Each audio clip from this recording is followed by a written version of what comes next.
nosotros mismos, como suele suceder. Esta es una reedición mendocina de La última noche en que tampoco habló, novela que se publicó en el 2010 en Córdoba.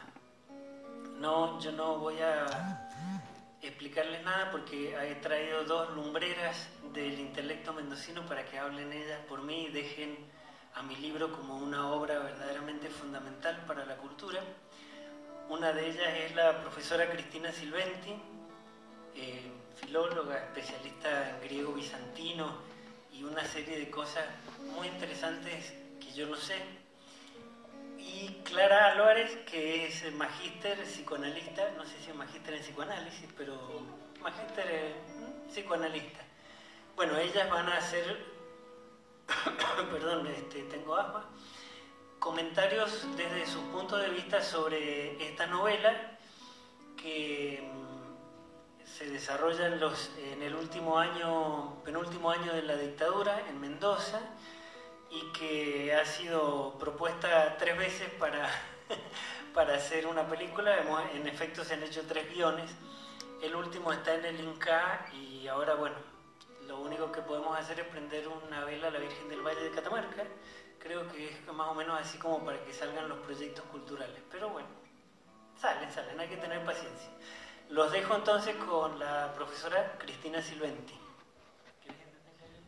Bueno, buenas tardes. Buenas tardes. Mi comentario es más desde lo afectivo, de lo que a mí me sugiere la lectura. Es una apreciación muy personal.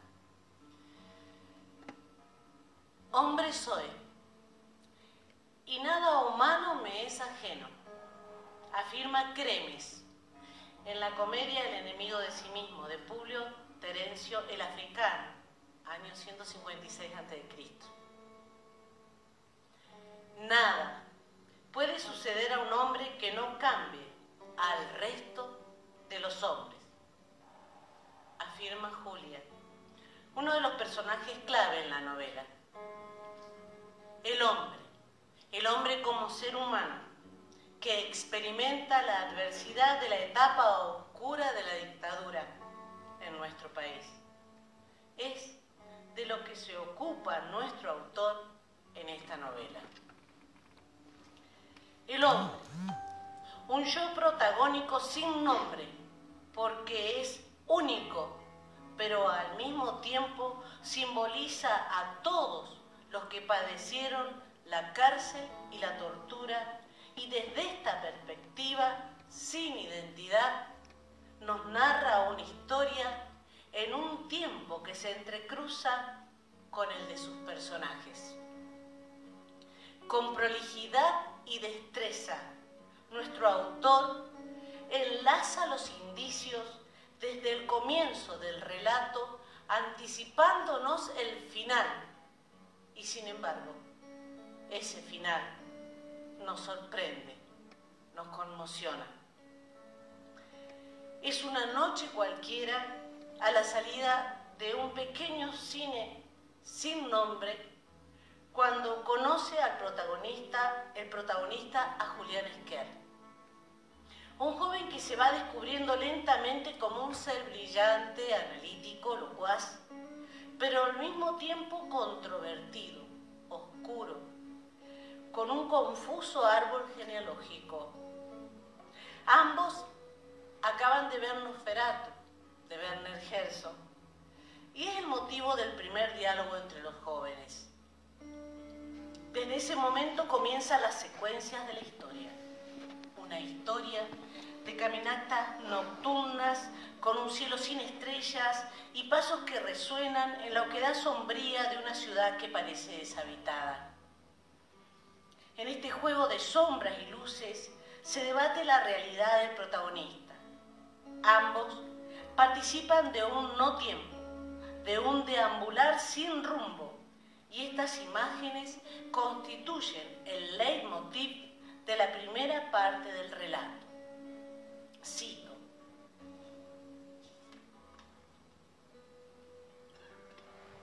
pasaban las noches como los pasos de nuestras caminatas, haciendo un eco sordo en las paredes de esas calles que nunca tenían estrellas y que yo sabía que se asemejaban tanto a un único pasillo de techo bajo, gris, subterráneo. A veces incluso dudaba sobre la existencia misma de esas noches, como si se tratase de un conducto imaginario hacia mi propio infierno, o verdaderamente era una calle. La calle en la que caminaba junto al único hombre con el que podía hablar en esa ciudad deshabitada en que se había convertido mi vida. Entonces, en reiteradas ocasiones la presencia de Julián se diluye en lo sombrío del relato para dar paso a la realidad. Cito: a mi alrededor veo solamente las paredes de mi celda, dije sin pensar, automáticamente inhalando las ideas de Julián. Y en ese instante trágico, él pareció ser arrebatado de mi presencia por una vorágine poderosa, como si fuera una fuerza sobrenatural. Lo alejara y en su lugar levantara instantáneamente las paredes de cemento. La compañía de Julián, su historia personal, constituyen el recurso necesario de salvación. Es el remanso que permite a nuestro protagonista refugiarse en su imaginación. Con cada encuentro, cada charla, él se fortalece, crece como ser humano, vislumbra su destino y reafirma su silencio, porque en Julián ve reflejada su misma condición de no pertenencia. Cito: sabía solamente que éramos dos exiliados en nuestro propio suelo, porque nuestro exilio tal vez no era de este mundo, era la certidumbre de no pertenecer a ningún lugar, de ser polizones en el gran barco de la vida que para el resto de la humanidad pareciera haber sido construido. Es Julián quien le deja la galería de personajes necesarios para continuar la historia. Su madre Julia, alcohólica, que pinta acuarelas, su abuela Genoveva, Ricky, Perro Verde, Juan José, Laura, Mandinga. Con cada uno de ellos puede continuar nuestro protagonista escribiendo, inventando, completando la historia de su amigo y de este modo aferrarse a la vida. Cito: sabía que aquella noche a la salida del cine Arte había escrito todo esto, que ese primer diálogo había echado las bases de lo que me estaba sucediendo y no sabía por qué.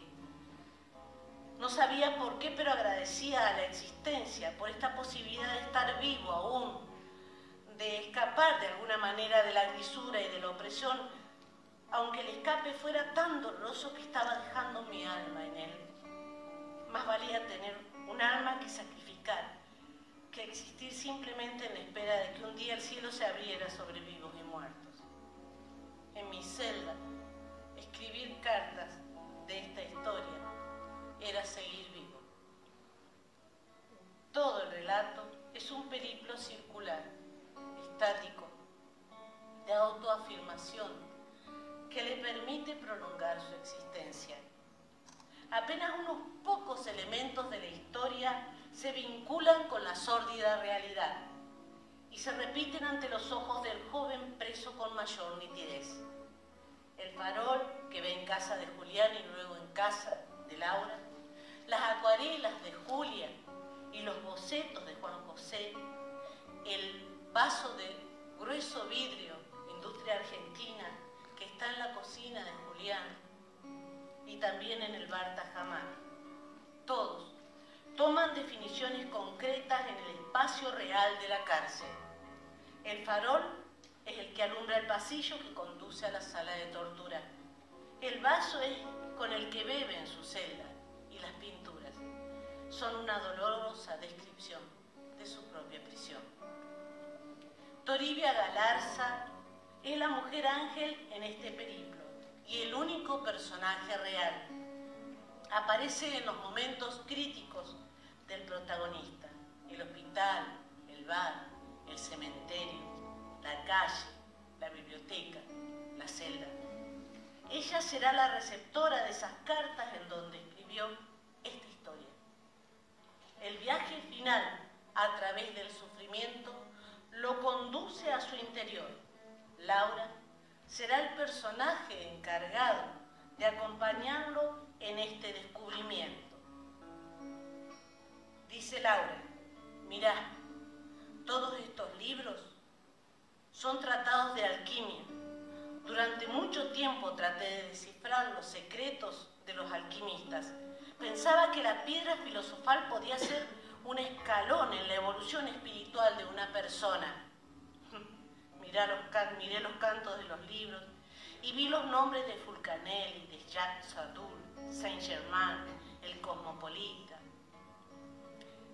Sigue Laura: con el tiempo comprendí que la piedra filosofal no estaba en la materia ni en su transmutación, sino dentro de mí misma, que yo era el crisol y el laboratorio, y que los pasos del experimento alquímico eran etapas en mi comprensión. Dijo después de un largo silencio.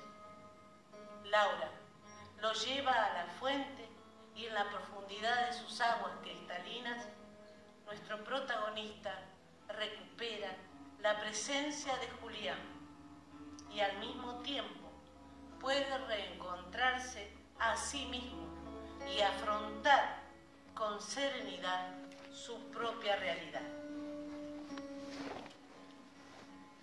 Era Julián. Pude ver su rostro blanco y hasta su cabello claro bajo el fulgor de las estrellas. Era Julián, que se aproximaba y mi corazón estaba tan exaltado que me quitaba la respiración. Latía en mi pecho con tal intensidad que hacía vibrar los altos álamos de la calle y hasta el cielo estrellado. Julián, que se acercaba con su sonrisa apenas dibujada y su mirada grande y penetrante, se acercaba y yo lo esperaba inmovilizado sin poder pronunciar una palabra. Hasta que se detuvo frente a mí, tan cerca que podía sentir el aleteo de su respiración sobre mi cara mientras me traspasaba con sus pupilas intensas y sin palabras. Yo aterrorizado y extasiado, sin moverme, sin posibilidad de decir nada y sin embargo vivo. Entonces Julián dio un paso más y sucedió lo imposible. Su cuerpo entró dentro de mí, su rostro, su torso, sus piernas y todo Julián se introdujeron en mí como se introduce una imagen dentro de otra idéntica y por un instante se superponen y luego se corrigen y son una sola. Así, Julián y yo fuimos una sola persona y de repente todo el cielo, los álamos, la voz imperceptible de Laura, la fuente y la noche se precipitaron en un abismo sin fondo en el que caí sin remedio, caí hasta el infinito, extasiado de terror, y cerré los ojos. Nada más.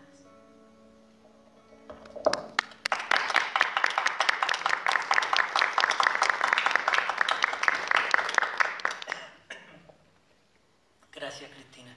Le vamos a dar la palabra a Clara Álvarez. Gracias. Bueno, bienvenidos. Tenemos más.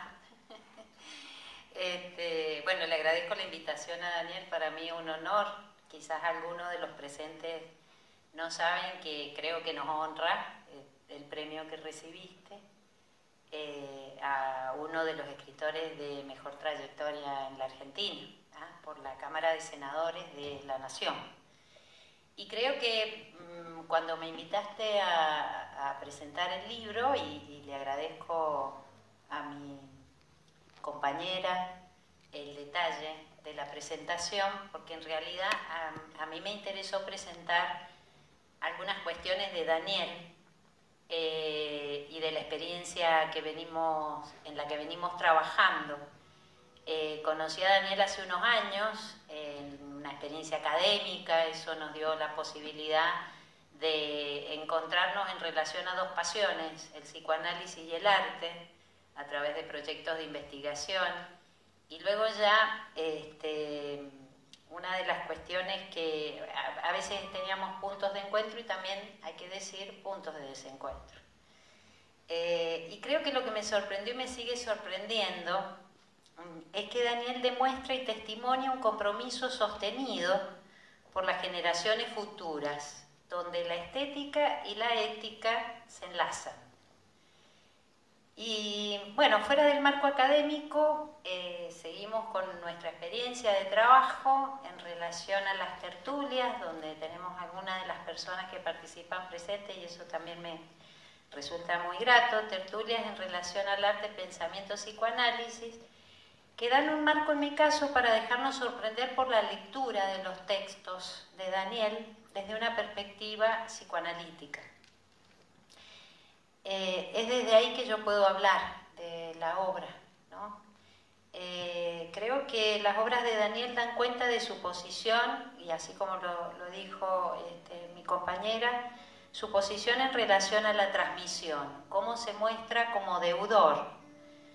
Hay múltiples referencias a autores que han ido aportando a lo largo de la historia su legado, y este legado se encuentra presente en todas las ficciones de Daniel. Desde esa experiencia de compartir esos espacios, ¿qué podemos decir sobre lo que caracteriza su estética? ¿Qué supone para mí y para ustedes la existencia de su escritura?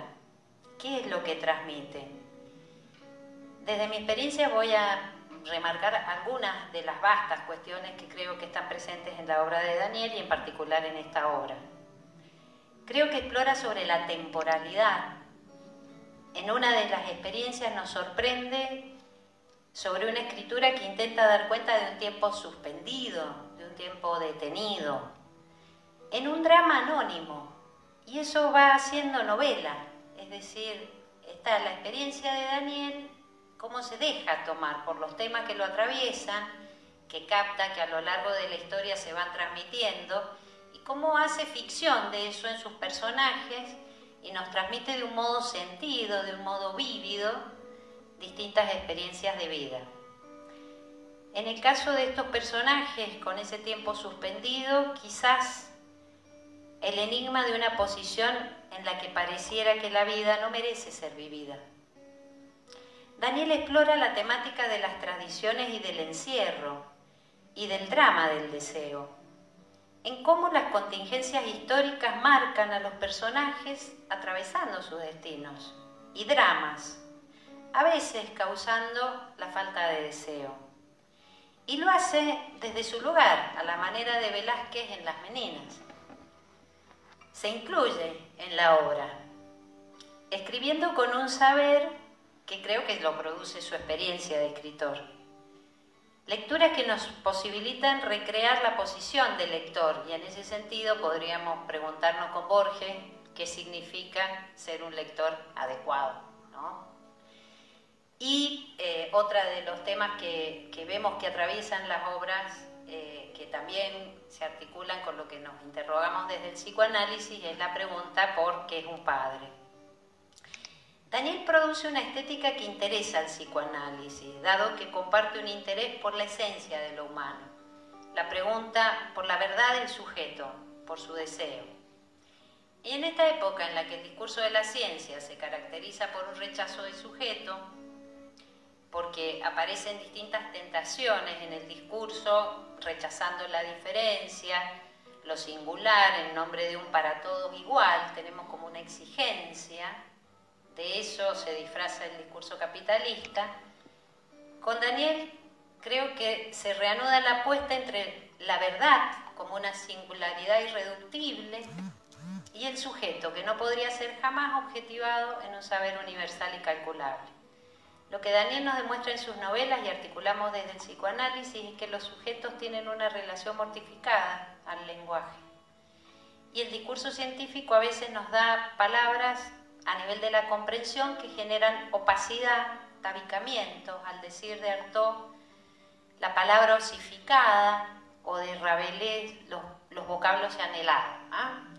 Hablábamos los otros días con Daniel de que por ahí a veces se nos actualiza el tema de Cambalache, que da lo mismo un burro que un gran profesor. Bueno, para mí no me da lo mismo. Yo veo en Daniel un gran profesor. En su hacer, en la docencia, en la dramaturgia, en la escritura, no participa de la impostura.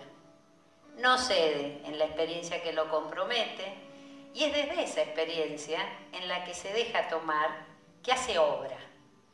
En sus escritos se entrevé el trabajo de, creo que estarás de acuerdo conmigo, compañera, sangre, sudor y lágrimas, que al decir de Genet hay en lo que escribe. En sus ficciones se plasma, por un lado, el legado de los griegos, dándole actualidad a temáticas humanas en nuestro contexto, viviendo su época, tomando posición. Daniel cuestiona a través de sus personajes una posición en la existencia que depende de una ética vinculada con un deber universal, con ese para todos igual. Interroga la subordinación a la contingencia de los procesos de subjetivación, por lo que nos despierta a revisar la pregunta por nuestra condición de existentes.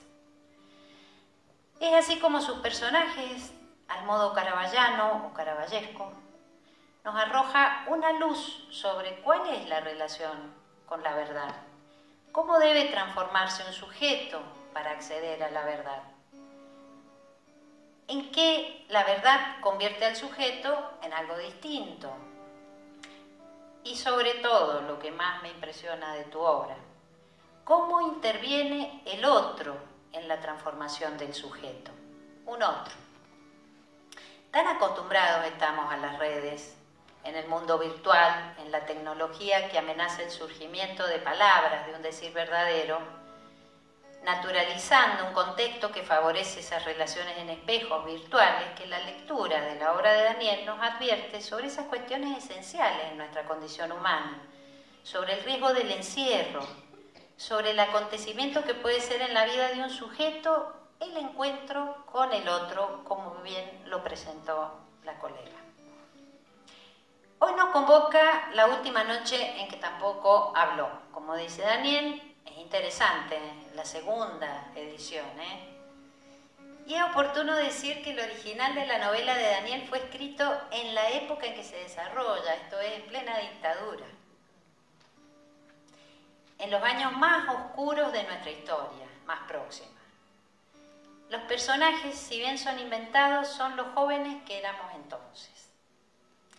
Para concluir, creo que desde la obra de Daniel y desde la experiencia en psicoanálisis nos preguntamos junto con Artaud, ¿puede liberarse la relación a la palabra reviviendo en una posición que no tema pagar a la vida el precio que ella exige?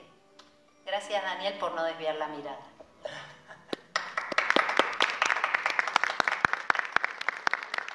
Muchas gracias, Clara. ¿Cómo tenemos unos minutos? Bueno, que nos vamos a escuchar también alguna canción muy bella de este cantautor. Y bueno, les quería comentar respecto a lo que dice Clara, perdón, estoy con el asma, me tiene muy mal. La génesis... puede ser. La génesis de la novela es curiosa porque sí, la primera versión fue escrita cuando la novela se desarrolla, o sea que yo tenía la edad del personaje. Pero esa novela quedó entre varias novelas que yo escribía en ese momento y que eran muy malas literariamente, entonces tuve el tino de no tratar de publicarlas. Y después, bueno, yo me autoexilié, me fui a vivir a Italia, estuve muchos años en Italia, 12 años. En ese lapso una amiga muy querida me fue a visitar a Roma y ahí yo le regalé el manuscrito de esta novela. En ese tiempo no había computadoras, aunque ustedes no lo crean, y escribía a mano y después lo pasaba a máquina con terrible sufrimiento porque escribo con 2 dedos, así que era algo tremendo. Pero bueno, le pasé esta mecanografiada novela o pseudonovela y ella se la trajo a Mendoza. Pasaron los años y los desengaños, como dice el tango, y cerca del momento en que yo estaba por regresar a Mendoza se incendió la casa de mi amiga y se chamuscó la novela. Se quemó el final. Bueno, vamos a creer en un equilibrio universal que protege a la belleza, eso por sobre todas las cosas. Eso, cuando ella me contó, yo tengo tal novela, es una novela que yo siempre quisiera retomar, me interesa tanto ese tema, no sé. Y bueno, me dice, mira, pero le faltan las últimas partes, está chamuscada, pareció un papiro egipcio. Me lo dio y yo releí eso que había escrito en esa época y claro, habían pasado, qué sé yo, más de 25 años, sí. Y allí fue cuando decidí escribir esta versión, en la cual yo ya no tenía miedo de lo que podía llegar a ser una persecución política, porque en la época en que fue escrita la novela, si bien estábamos en las postrimerías de la dictadura, era muy peligroso, entonces hay mucha más simbología, todo está más enmascarado por la metaforización de los hechos, etc. Incluso, como leyó Cristina, Laura dice que ella buscaba en libros de alquimia, y en la novela original, en efecto, había toda una cuestión mágica, alquímica, y Laura era una suerte de heredera, sacerdotisa de esa sabiduría alquímica, y todo estaba como en esa clave, en esa cifra, un poco sobrenatural.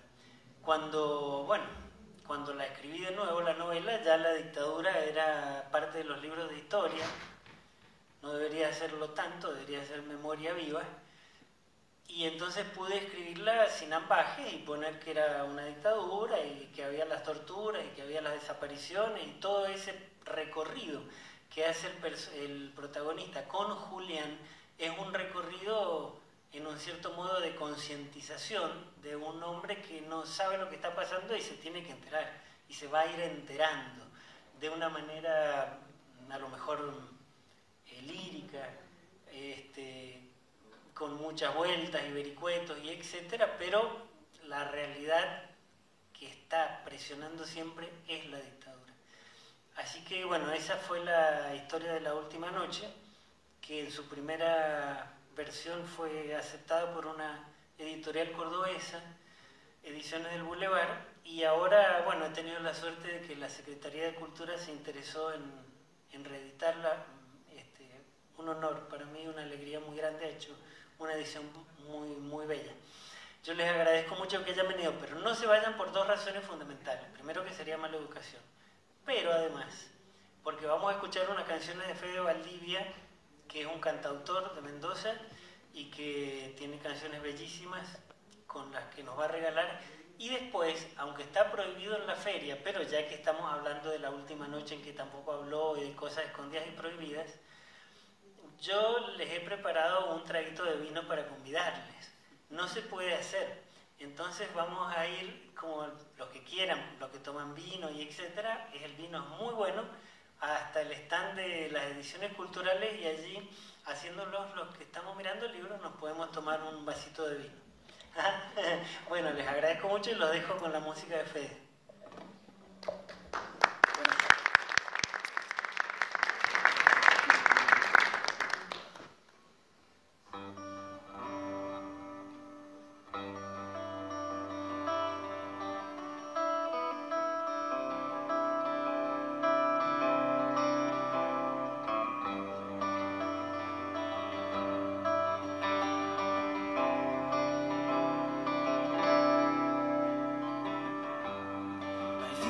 Que no alcanza el sol, hundido en el silencio, cortando las palabras. Si ya no crece la ilusión de sentir que el pasado se hace más liviano, y el árbol que florece ahí se esconde entre los mares imaginarios. Hay que saber decir adiós.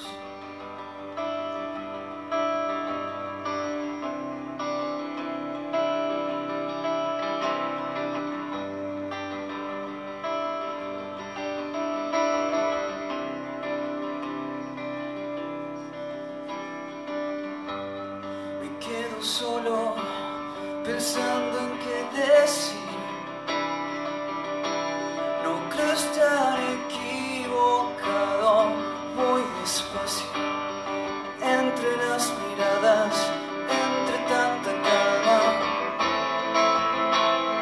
el árbol que florece ahí se esconde entre los mares imaginarios. Hay que saber descifrar.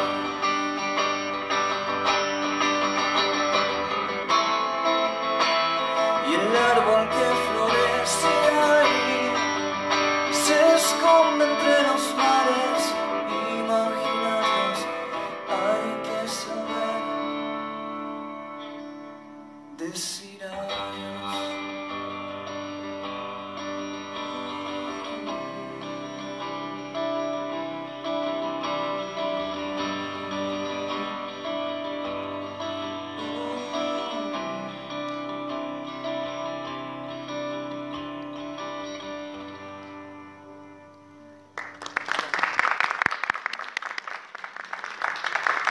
Una más, nada más. Era una pregunta, bueno. Sí. No, no hay. Bueno, estamos con incorrectos. Estoy leyendo las letras porque tengo mala memoria. La canción de recién se llama Decir Adiós. Y la primera frase es de Daniel Fermani, que me la dijo alguna vez. Y bueno, la tomé, la robé y después seguí. Y después lo arruiné yo, quizás con la letra, pero no importa. Pero bueno, la primera frase, hay días que no alcanza el sol, es de Daniel Fermani. Esto se llama Desenlace, le hice hace un montón. Esta sí es todo mío.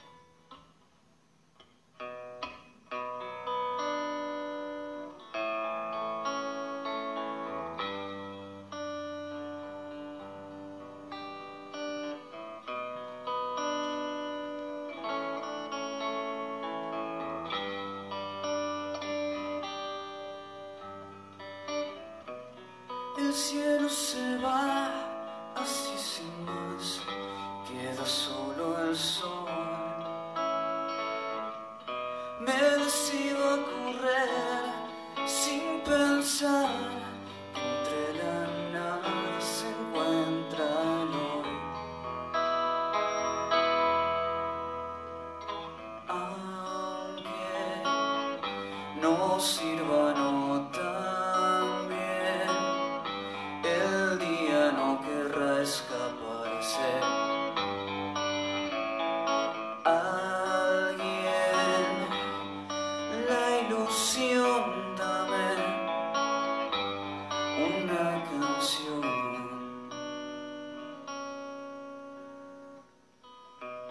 El cielo se va así sin más, queda solo el sol. Me decido a correr sin pensar, entre la nada se encuentra el hoy.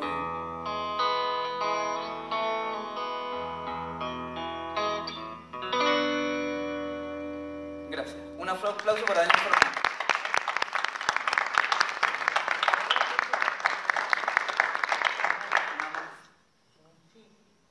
Una más.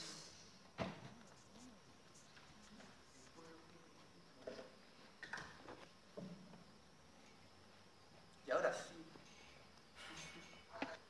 No sé qué va a hacer. ¿Cómo se escucha? En realidad no hay un pregunta.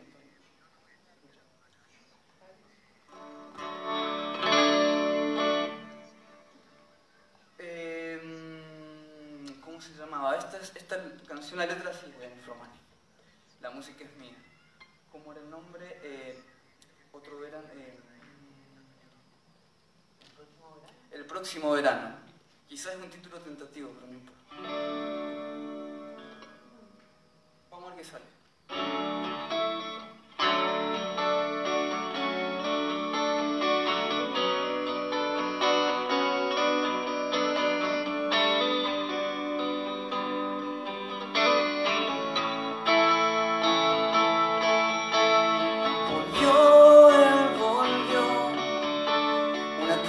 Celeste de marzo y dejó su mochila amarilla y dejó el corazón en mi cuarto. Él dijo que volvería, pero había pasado el verano y la lluvia de otoño también. Ya nunca le pedí su mano.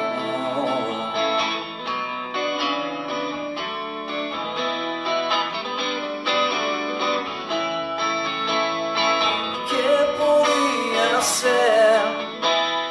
Le dije que estaba ocupado, que el verano siguiente tal vez, que algún día podría llamarlo.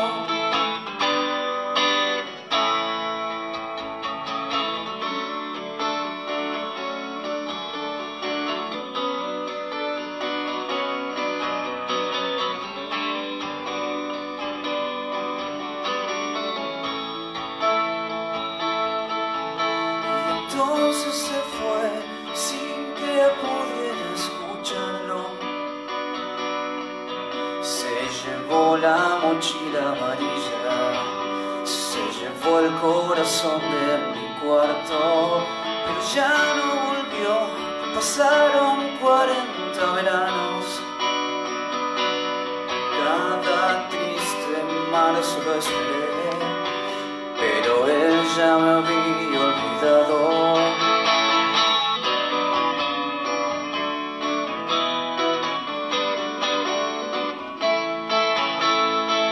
¿Qué podía hacer?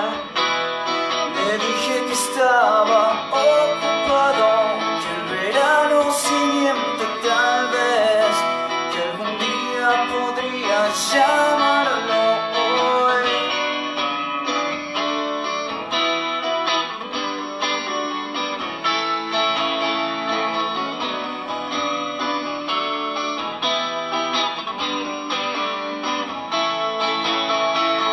¿Qué podía hacer? Le dije que estaba ocupado, que el verano siguiente tal vez, que algún día podría llamarlo.